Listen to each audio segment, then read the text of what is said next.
Well, hello. If you're a data engineer interested in building DBT models from a Delta Lake using a Spark EMR cluster, then this is the talk for you. I'm Ken Farr, and I wanted to show you the simplified architecture that I've put together to demonstrate this. Now, it consists of an AWS S3 Delta Lake, an AWS EMR Spark Cluster, a Jupyter Notebook talking PySpark to the Spark Cluster, and DBT and DataGrip talking JDBC to the EMR Spark Cluster. To do this, we have a handful of steps. First, we're going to do some S3 preparations. Then we will create the EMR Spark Cluster and set up Jupyter Lab. We'll then configure a security group, then set up and build DBT models using some data we put in S3, and configure DataGrip at the end. Alright, we're going to start off with the S3 preparations. We need two buckets, a Delta Lake bucket that's going to house all of our Delta files, and then a Bootstrap bucket that's going to be used to hold a Java file and an install file for that, so that will copy the Delta Core Java file into the EMR Spark Cluster whenever it boots. And we're going to also grab empty cars from Kaggle so we have some data to play with. So let's go over to S3 and create our two buckets.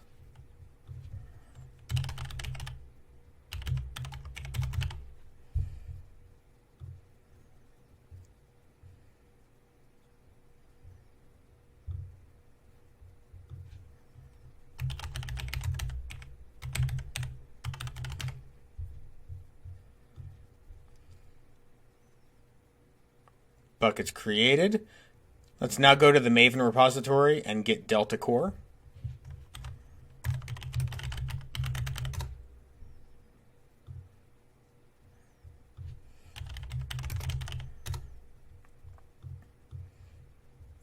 There is a 100 out. I haven't tested it yet, so we're going to stick with the 080 for now. Download the 2 megabyte jar file. Very good. And then we want to create this S3 copy, which is going to copy Delta Core into user-lib Spark jars.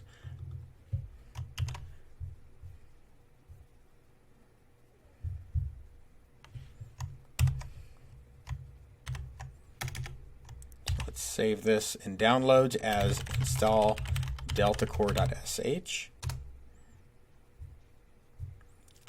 And then we'll upload both of those to our Bootstrap bucket.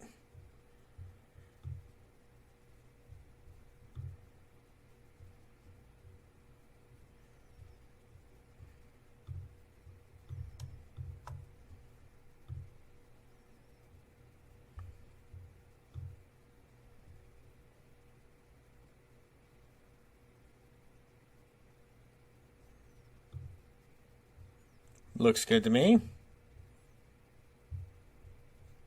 All right, let's go grab empty cars now from Kaggle.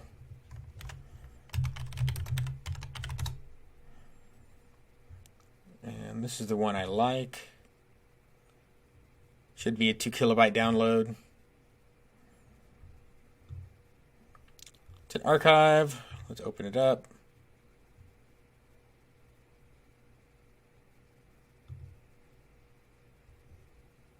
There we go. And apparently I did that twice, so I'll have to delete one. Now in here, I want to create a raw folder so we can put all of our raw data in.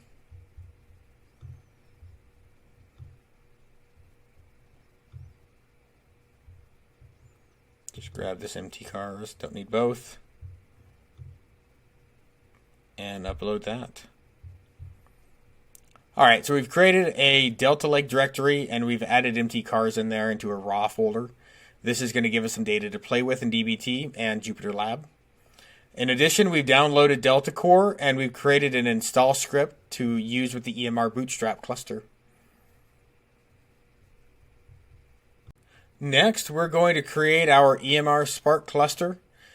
We're going to do this with EMR 6.3 and we're going to add Spark, Hadoop, Jupyter Hub, Hive, and Jupyter Enterprise Gateway. We're going to create a step called using the command runner, and this is going to start our thrift server whenever we boot up. The thrift server is how we'll communicate JDBC to the Delta Lake through the Spark cluster from DBT and DataGrip. And then we'll create a bootstrap, which is going to install the Delta core, and it's going to call that install Delta core script file that we put out there in the S3 bucket. Then we'll create the cluster and wait. So over in Amazon EMR, we have a create cluster bucket button. We'll go to advanced settings. And from here, we will select the 630 release. We need Hadoop, Jupyter Hub, Hive. We need Jupyter Enterprise Gateway. We do not need Hue. We do need Spark, and we do not need Pig. All right, down at the bottom here for the step type, we're going to do a custom jar. Add a step. We're going to call this Start Thrift Server. And there's no jar location. We're going to use a built-in one. And the arguments from the slide, this will be passing in some parameters for it to use the Delta Core Java file that we're going to be copying in the bootstrap step. All right, that gets added.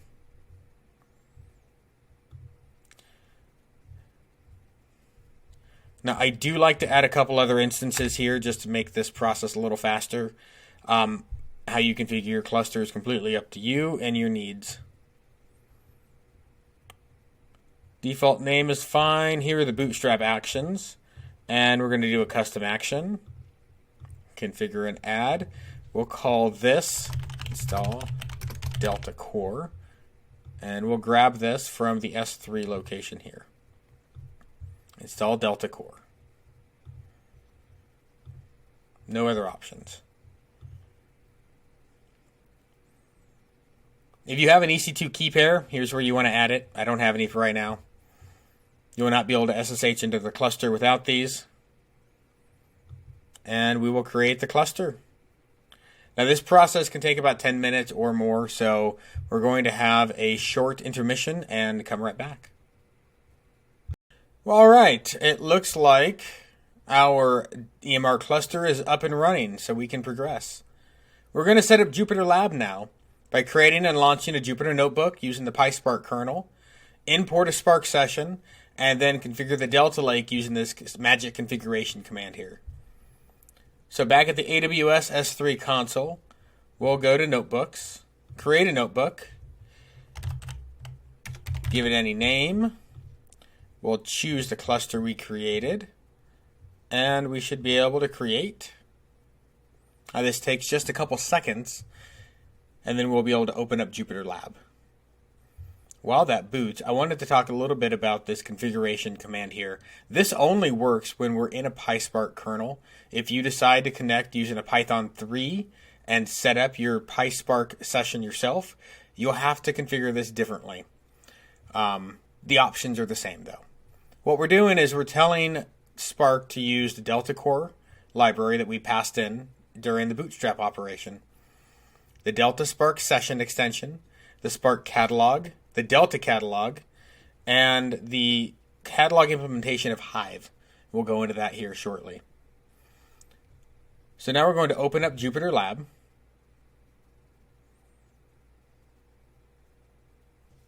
First time does take a couple seconds. They'll probably ask us to wait.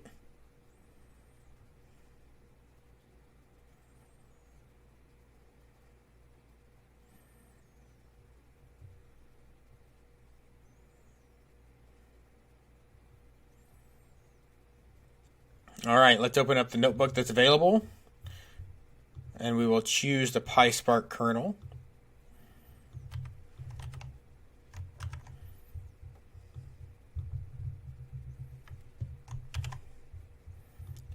And we have to run these separately. Did not mean to finger that. All right, we'll do the import session.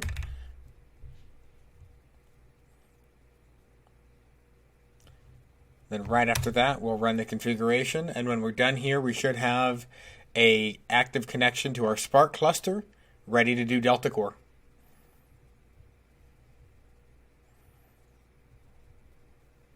Next step is to take that mtcars raw CSV and create a Delta table out of it. We're going to do that by reading it in as a standard PySpark data frame and then saving it as a Delta table. You've seen this format before for saving as Parquet. This is simply how you save it with the Delta. We're going to put it in the Delta Lake under a Delta Tables directory structure, a Sources schema, and we're going to call it empty cars. So back to our Jupyter lab. Those two commands, we're going to read it in and write it out.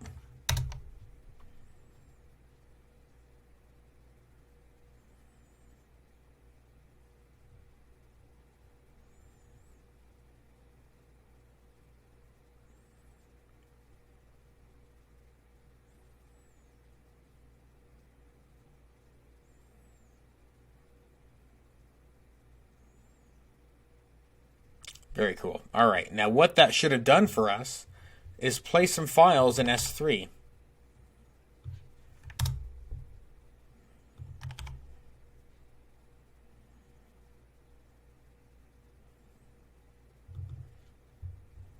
So let's go take a look at what we have now in the Delta Lake.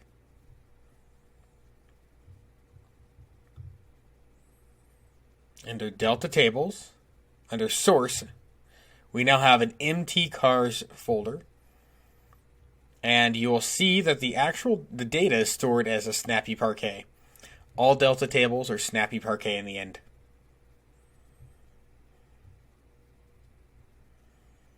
Now that we have our first Delta table, let's take a look at how we can access this using Spark SQL. So I have a handful of things I want to run here. So let's do a show databases to see what we have available. We have a default database. All right. What I want to do now is create two databases in Hive. I want to create a source and I want to create a processed. Source are going to be for any of our source tables that have been converted from raw to source, and then processed for anything we've used DBT on.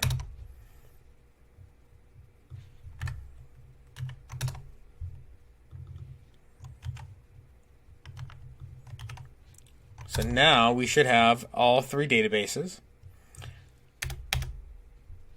Now, the last thing we need to do is, because we created this Delta table manually, we need to register it with Hive so that it's available in the meta store. So we're going to create table, source empty cars, using the Delta location that we had. After doing that, we can do a Spark SQL show tables.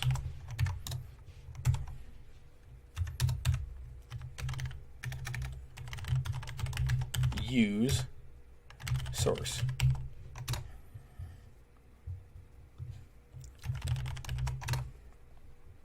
We can see now in the source database we have our empty cars table.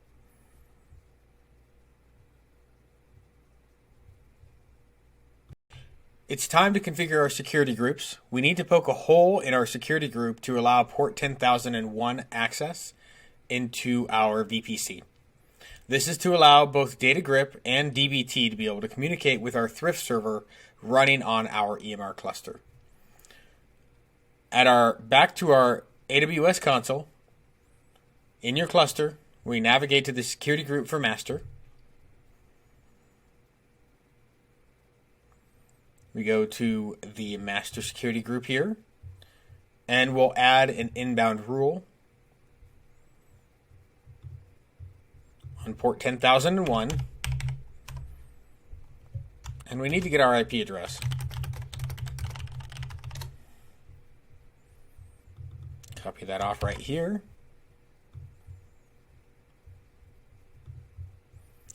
And when we paste it in, it's going to give us a recommended CIDR block. Best to choose that and save the rule. And that will allow us to be able to communicate into the Thrift server from our local computer. Now it's time to set up DBT. We're going to start by configuring Poetry. We're going to create a DBT test directory, run Poetry init, create a Poetry TOML file that will create the virtual environment locally, and then we will add the DBT and DBT Spark dependencies.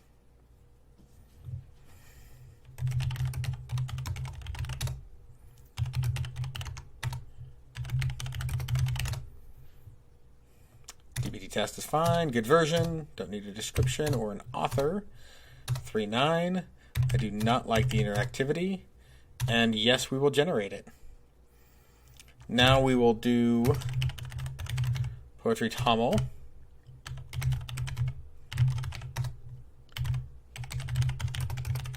So in project equal to true. And do a poetry shell. All right, that is created. Now we do a poetry add DBT and poetry add DBT Spark with the extra option of PyHive. If you're used to pip style formatting for extra options, you'll see PyHive in square brackets with different casing. Poetry is a little different. It must be in lowercase. So this is going to run for a bit. All right, now that we got poetry set up, we're going to configure DBT. We'll create a DBT test project and then create the profiles directory and profiles YAML file here. We're going to have a target type of prod with a connection type of Spark, method of thrift. We're going to go to the processed schema, and then we'll copy in our host here on port 10,001.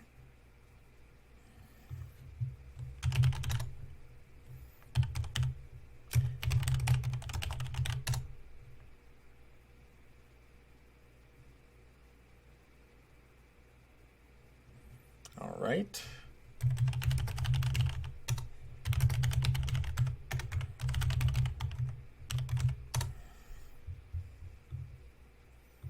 I'm going to copy this on in now. Get rid of the host.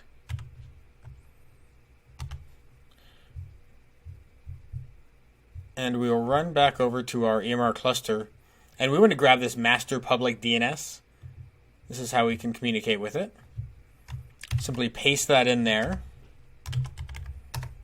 and be done. Let's go ahead and open this up in code.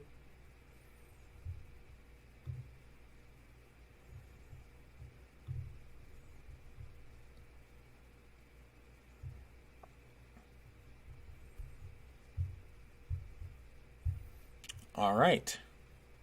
DBT should be ready. Now that the DBT project is set up, we're going to set up some DBT models.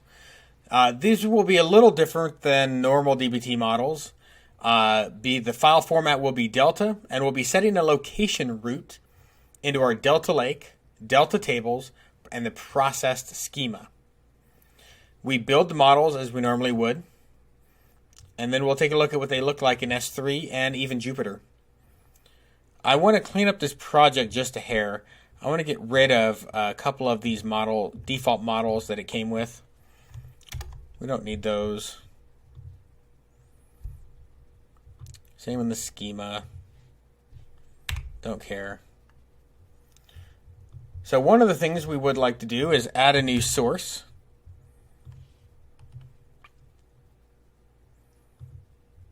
So do that here.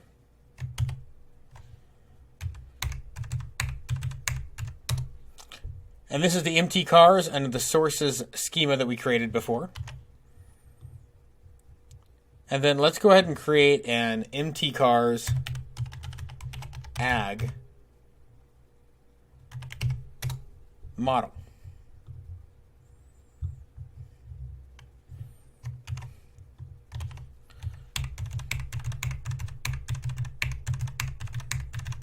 All right, so this has got a Delta table file format. Going into the process schema in the S3 path that we created before. And this is a really simple model. It's the number of cylinders, aggregates on displacement, horsepower, and weight. And we're going to grab this from the MT car source, grouping by cylinders. So we'll go ahead and get this saved without formatting.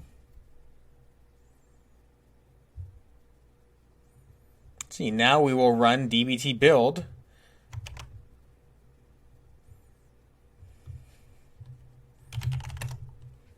Let's see, we want to get this in our shell.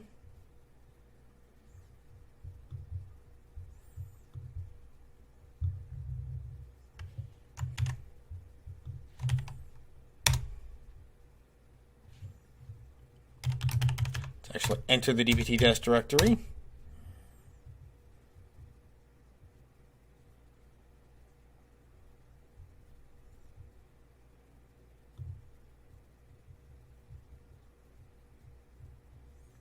Profiles needs to be in DBT test. Let's get that in the correct spot. Try again.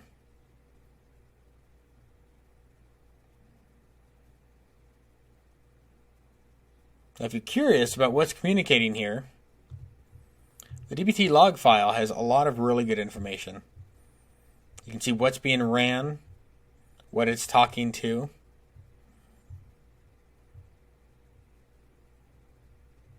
And sometimes the first query can take a little longer as it establishes connections for the first time. But you can see it's talking to the Thrift server, which is very cool. Because at the end of the day, I don't feel like it took very much to set this up. And processed MTCars ag has been created. That's cool. Let's go take a look at what this looks like in S3.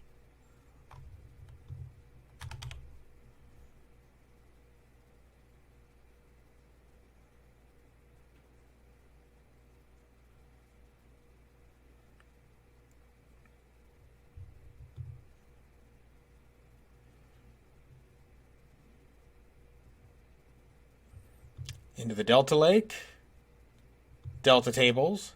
We have a process directory now with MTCars ag with the snappy parquet format. That's pretty cool. If you recall before, we had to register any of the Delta tables with the Hive Metastore manually. That's not the case when we build it through the Thrift server. So I'd like to go to Jupyter Lab real quick, and let's take a look at the tables that are available. That's source, but let's look at processed. We have our MTCars ag right there in processed already. There's nothing we had to do. And let's go ahead and select from there.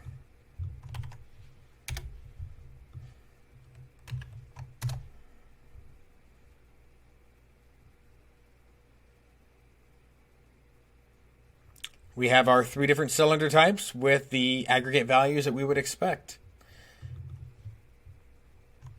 And as one might expect, this also works in the Spark data frame format as well. Beautiful. All right, now the last thing I want to demonstrate is how to communicate with your Delta Lake and Spark Cluster using Data Grip. Any other JDBC type tool should work the same. Here's Data Grip. We are going to create a new data source, Apache Spark. Now our host, we need to give it this master public DNS that we've done before. Port 10,001, user of Hadoop. There's no password. Leave the schema blank.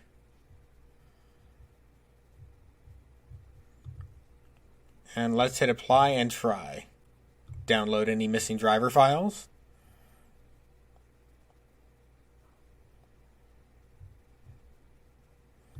Apply and close. All right, let's create a new console window. Select star from source.mtcars.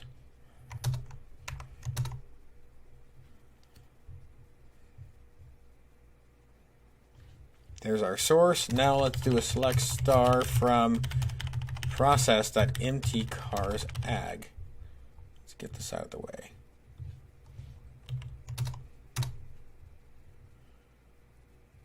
And wouldn't you know, it seems to work just fine. So that's all I have to show for this setup right now. If we go back to the beginning architecture, maybe.